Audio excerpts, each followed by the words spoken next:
બનાસકાંઠા જિલ્લાના ઓગડના થરા ખાતે કેજી હોસ્પિટલમાં ઓપરેશન દરમિયાન 28 વર્ષીય યુવતીનું મોતના આક્ષેપ।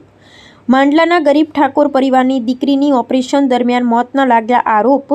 ઓગડ તાલુકા થરા કેજી હોસ્પિટલમાં ઓપરેશનમાં બેદરકારીના હિસાબે 28 વર્ષીય યુવતીનું મૃત્યુ થતાના ડોક્ટર પર પરિવારે લગાવ્યા ગંભીર આક્ષેપ।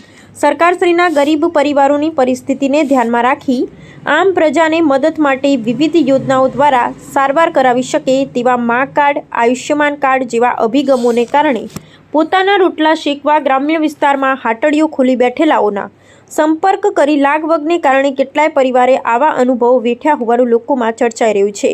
જે સાચું હોય તો શરમજનક કહેવાય, પણ ખરેખર તો સત્ય તો ક્યારે બહાર આવે, સાચી તપાસ થશે તો જ બહાર આવશે તે જોવું રહ્યું। આવો જ કિસ્સો માંડલા ગામની દીકરીનો હોવાનું પરિવાર રટણ કરી રહ્યું છે।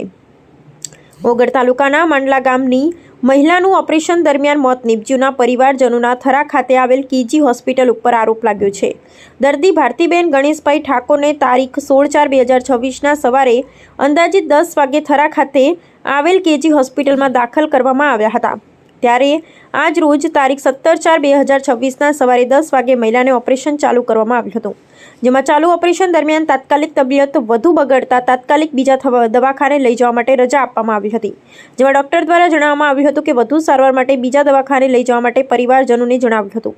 ત્યારબાદ કેજી હોસ્પિટલની એમ્બ્યુલન્સમાં પાટણ ખાતે દર્દી ભારતીબેનને રિફર કરવામાં આવ્યા હતા, પરંતુ 28 વર્ષીય યુવતી ભારતીબેને પોતાનો જીવ એમ્બ્યુલન્સ રસ્તામાં જ ગુમાવ્યો હોવાનું પરિવારજનોએ જણાવ્યું હતું। ત્યારબાદ પાટણ ધારપુર ખાતે પીએમ માટે લઈ જવામાં આવ્યા હતા।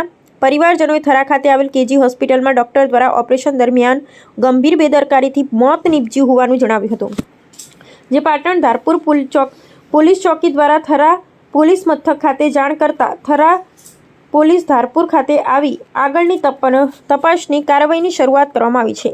સુમલિયાના અહેવાલથી માંડલા ગામના ગરીબ ઠાકોરની દીકરી ભારતીબેનના પરિવારજનોને ન્યાય મળશે ખરા તે આવનાર સમય જ બતાવશે। અહેવાલ રામજી ભરાઈ, ગુર, બનાસકાંઠા। અમારા કાકાના છોકરાના વાઈફ છે, એમને કેજી હોસ્પિટલ થરા ઓપરેશન માટે એડમિટ કરવામાં આવ્યા હતા। એવું કહેવામાં આવ્યું હતું કે ગાંઠ છે। પછી કાલે હોજે અમે ત્યાં ગયા હતા હોસ્પિટલ ઉપર, કે અમારે મશીન ખરાબ છે, કે મશીન અમારે મંગાવવું પડશે, એટલે રાતે વહેલા મોડા આવશે તો સવારે ઓપરેશન કરશું। ત્યારબાદ અમને રજા આપવામાં આવી, એટલે અમે ઘરે આવી ગયા। ઘરે આવીને ફોન કરવામાં આવ્યો કે મશીન આવી ગયું છે, તમે અત્યારે અહીંયા એડમિટ થઈ જાઓ, અત્યારે એડમિટ તમે થઈ જશો તો સવારમાં ઓપરેશન કરશું। એટલે સવારમાં 10 વાગે ઓપરેશન ઉપર લઈ ગયા અમને, અને રાત્રે બાટલાને એવું ચડાવ્યું હતું। તો 10 વાગે ચાલુ ઓપરેશનમાં 10 વાગ્યા પછી અમને બોલાવવામાં આવ્યા કે અમની સિરિયસ કન્ડિશન છે તો તમારે આગળ લઈ જવા પડશે, અમારી કારી લાગે એમ નથી। તો ચાલુ ઓપરેશને અમને બહાર કાઢવામાં આવ્યા, એમ્બ્યુલન્સમાં ચડાવ્યા। ત્યારે જ અમને એવું હતું કે અમને હવે કાંઈ શરીરમાં છે નહીં, એક્સપર્ટ થઈ ગયેલ હતા। તે છતાં અમે ધારપુર હોસ્પિટલ પીએમ કરાવવા માટે લઈને આવ્યા છીએ। ઓકે, તમારું નામ જણાવશો? મારું નામ પરેશભાઈ। ઓપરેશન ગાંઠનું કરવાનું હતું, એ ડૉક્ટરે 2 દિવસ રોકીને વળી પાછું કે ઓપરેશન કરવાનું છે, પાછા બોલાયા। પાછું ઓપરેશન ઉપર 9:30 લીધા, 9:30 લીધા એટલે કે ઓપરેશન થઈ ગયું છે, હવે કે ખેંચાય છે, તમે કે આગળ લઈ જાઓ, કે એવી રીતના અમને કીધું, એટલે અમે આગળ લઈ ગયા।